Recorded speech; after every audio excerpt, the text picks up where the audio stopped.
Moi, c'est Lamine Boutaleb, CEO de Cecilia, une start-up dans le domaine de la prévention primaire et secondaire de cancer du sein. Et derrière, il y a mon associé Jawar Mourali.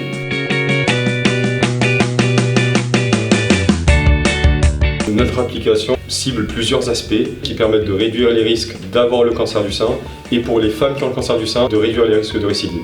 On a une plateforme dans laquelle les patientes peuvent taper le nom d'un aliment, dire qu'est-ce qu'elles ont mangé, sélectionner le grammage et ça leur donne en fait les différents nutriments et micronutriments qu'apporte cet aliment.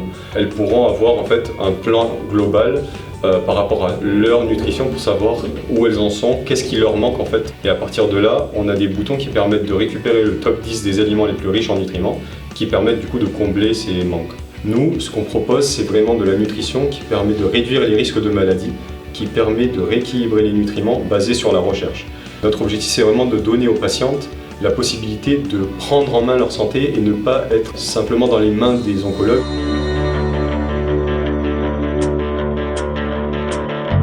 Quand j'étais en dernière année de master, j'ai eu un cancer.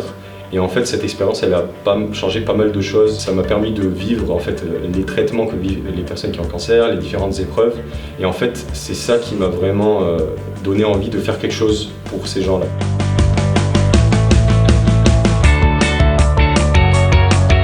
Les catalyseurs, ils nous ont encadrés pendant plus ou moins 3 ans. Ils nous ont pris, on était en fait des bébés et ils nous ont transformés en des entrepreneurs. Ils nous ont aidé à bien définir nos projets, bien définir nos rôles, quelles étaient nos appétences, nos compétences, quels étaient les meilleurs choix à prendre pour nos projets.